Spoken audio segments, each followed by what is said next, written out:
Brother Yusuf, over to you.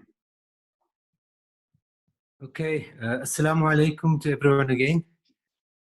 I'm just going to take you through the MUSA strategy, really just giving you a bit of a highlight of the process and some of the discussions and analysis that went into coming up with a draft strategic plan. And I think, you know, the kind of overview that we got from Brother Ibrahim Rasool, I think really will really assist us to sharpen what we come up with. And I think there's a lot that's already resonating with some of the discussions we've been having. But as always, I think the way Ibrahim articulates it, it just sort of makes things a lot more clearer. And I must say that, you know, I've just been kind of assisting with pulling together some of the discussions and that, so, you know, in documenting some of it, but it's really been a series of rich discussions that have been taking place, you know, over a period of time, a relatively short period of time. And in fact, we've been using the lockdown period quite productively. So thanks to all the everyone that has been participating on the nightly Zoom sessions whilst we've been going through the strategic discussions. You know, our starting point was the importance of planning, and that we really need to start looking at becoming more strategic, setting clear goals, and you know, being able to look at how we accomplish objectives. And we've got a rich heritage. This is just the, you know, the story of Prophet Musa alayhi salam, and how he also, when he was given a task or a mission, he actually planned for it. So just drawing on Surah Taha, which describes the elements of the plan that he put in place when he was asked to go and confront Fir'aun.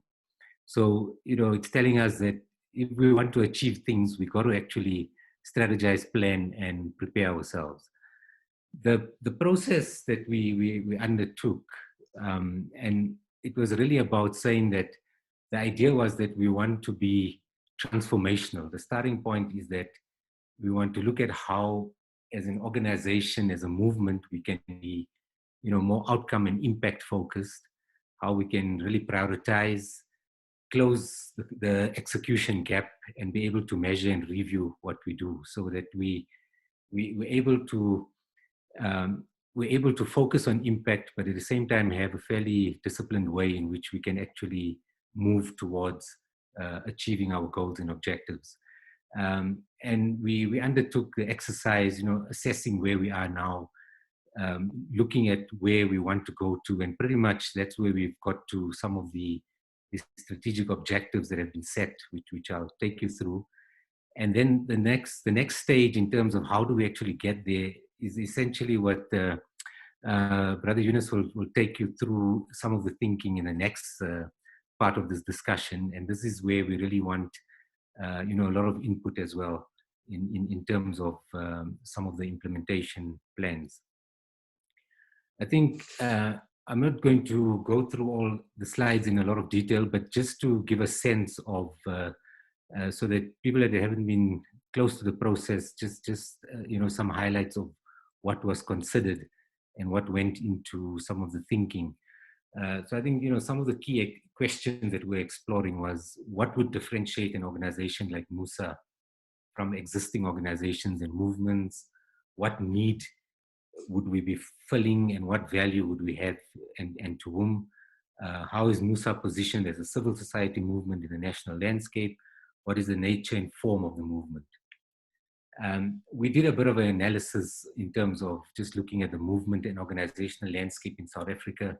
We had some good inputs also from some other experts, political analysts, people like Brother Ibrahim Fakir also joined us in some of the sessions. So he was, you know, sharing some of those insights with us. But essentially, you know, there has been this proliferation of social movements over the last decade. Movements are not really positioned and maybe equipped, you know, to lead a redistributive coalition. And I think there are gaps where an organization and a movement like MUSA could begin to fill and look at. We also look at a lot of examples in South Africa where there's, the rise in many different types of movements and the way we actually want to function and perform. There's a lot to draw on. So for example, there's organizations like the Durban Shack Dwellers organization, which started off as a very small organization focusing just on one informal settlement outside of Durban, and today has grown with a national footprint over a period of about 10 to 12 years. So these things are also, there's a time frame attached to it, and you don't do everything, automatically from day one. We undertook a bit of an organizational analysis as well, just looking at the landscape of some of the organizations. I think Ibrahim Rasool also touched on some of this. There's a lot of energy, a lot of good work we do, but we've got to ask certain questions. Are we dealing with symptoms, or are we actually dealing with root causes of problems in society? And is there sufficient strategic focus and long-term perspective to many of the organizations that we associated with and are operating within the landscape? We're asking questions about mosques and community centers. As a community, are we utilizing these resources in the best possible way? What are the kind of programs, etc., that are running out of our mosques? We know we've got a large footprint in South Africa. If you just look at the Johannesburg example, with a population of 5 million people in the city, the Muslim population, a very small percentage of it, but with quite a large footprint, 150 mosques within the boundary of the city. But how are we utilizing this infrastructure, and to what extent? We know that there are issues around sustainability of many of our organizations. Funding is going to become more critical and crucial. There is a lot of donor fatigue as well.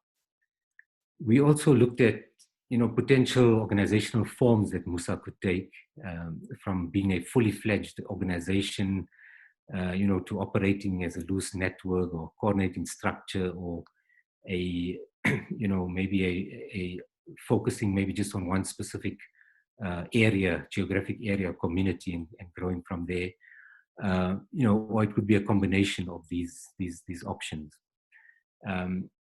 In terms of just a broad environmental scan, we looked at 7 big trends that we think would shape, the focus of MUSA and how we actually work as a movement. I think the big issue obviously is the high levels of poverty and inequality. This is globally, and in South Africa. So all of these things, we looked at it broadly globally, as well as it relates to South Africa and Southern Africa. The issue of deteriorating governance institutions, significant demographic shifts, including urbanization, which means that we need to start working in particular ways, but also the nature of problems and challenges that society face are being shaped by these trends. There's an exponential rise in technology and hyperconnectivity, which can be used both in a good way, or it could also be used negatively.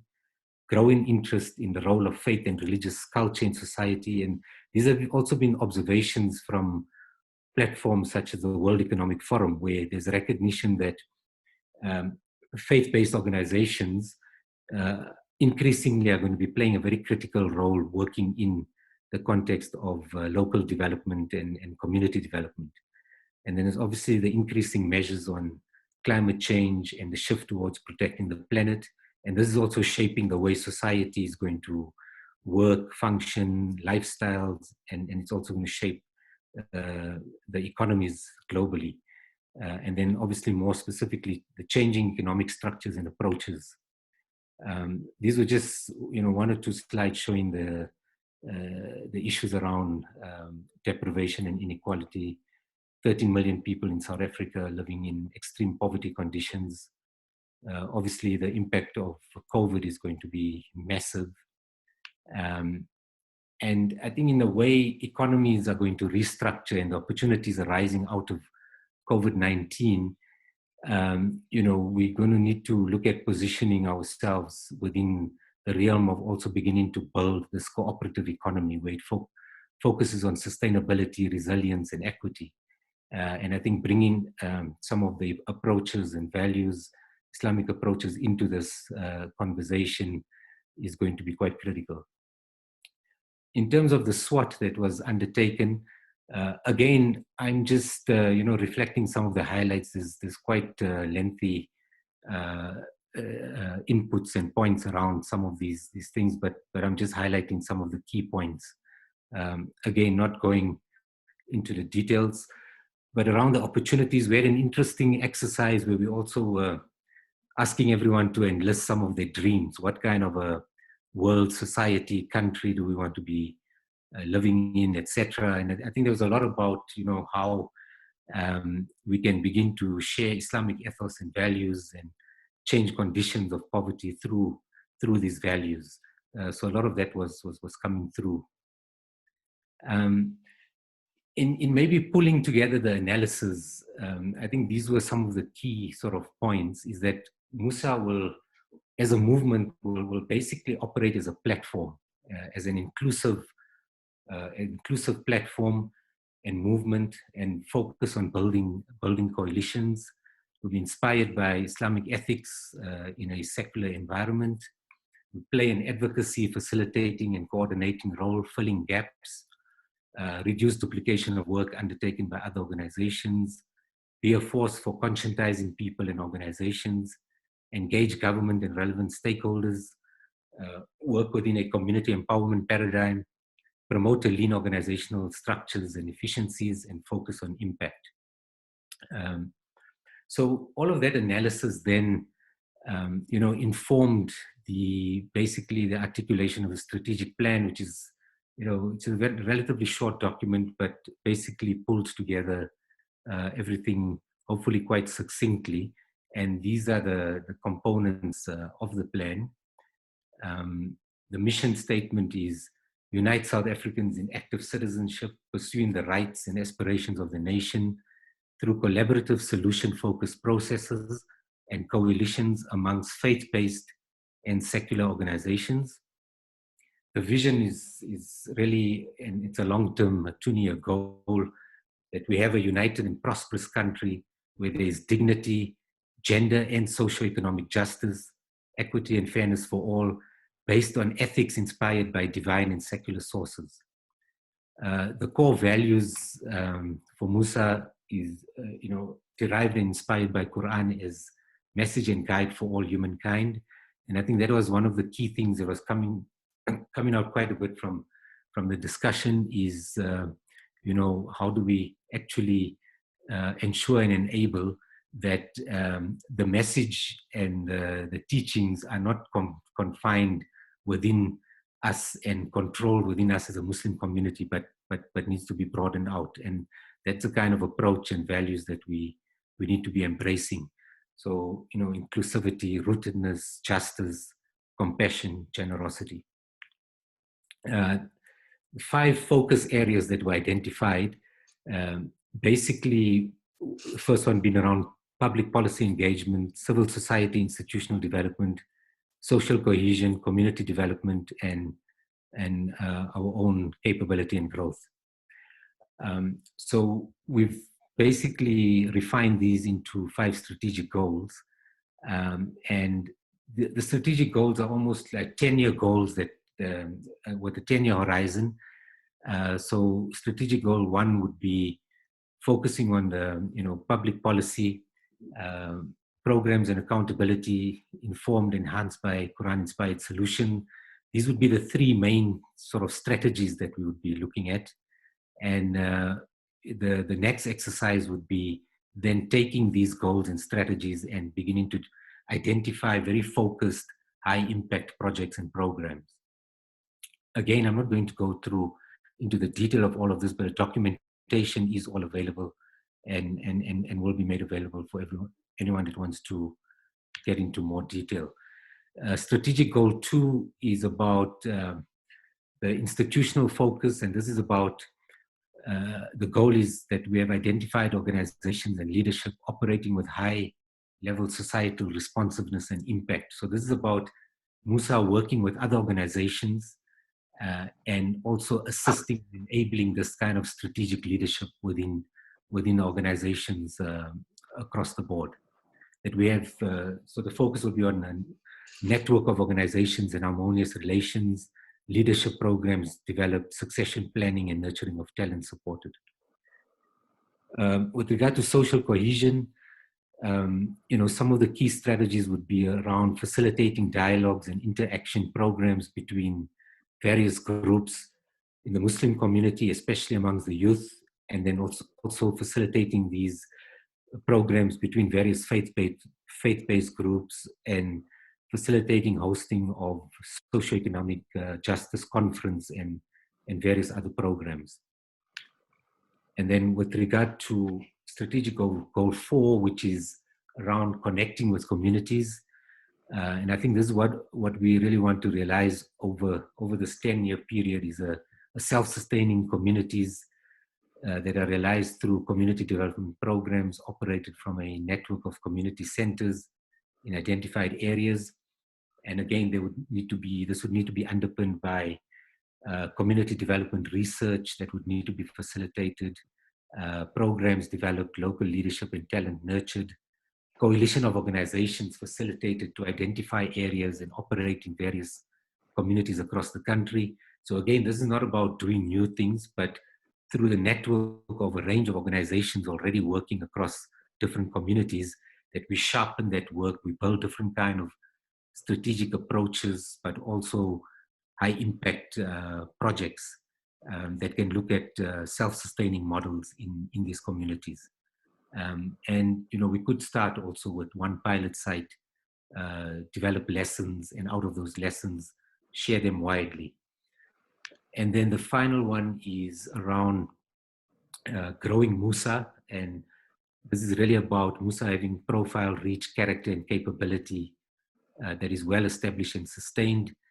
We'll have to look at the movement and organizational structure and have a very consolidated one, a viable and sustainable funding model and programs, and MUSA will be positioned as a formidable force in the Southern African landscape.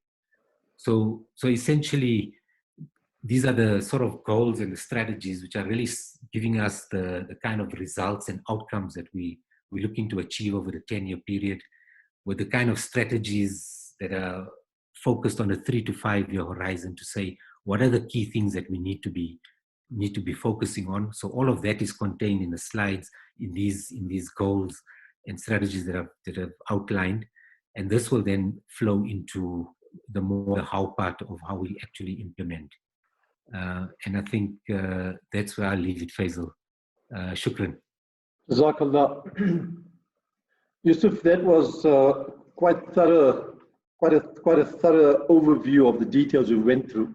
And just for everyone's sake, the intention is to share with you and be transparent as we proceed with MUSA and the way we're going to go forward. So, it could be that there might be a bit of an information overload, so just bear with us, be patient. I think it's going to be interesting discussion after Yunus's presentation on a few slides that he's going to cover. And that discussion, if there aren't too many questions, if the rest of the steerco agrees, I would like to open all the chats up, unmute everyone, and we can have a proper panel discussion of all participants. But Yusuf, thanks for making the key points you made. I think you were being a bit modest when you said it was a lot of the work of other people. You were frankly driving the strategy discussion with us very effectively. I also think that input from Brother Yusuf Kaji, when he took me forward to Brother Malik Arafat, and we talked about a whole lot of aspects around what needs to be done. Malik took the initiative and put the charter together. So you're right in that it is a collaborative effort of a lot of people, encouragement by people like Abu Bakr Karolia and Ibrahim Bardeen and other members of the steerco. I'm not mentioning all the names, but that's been quite important.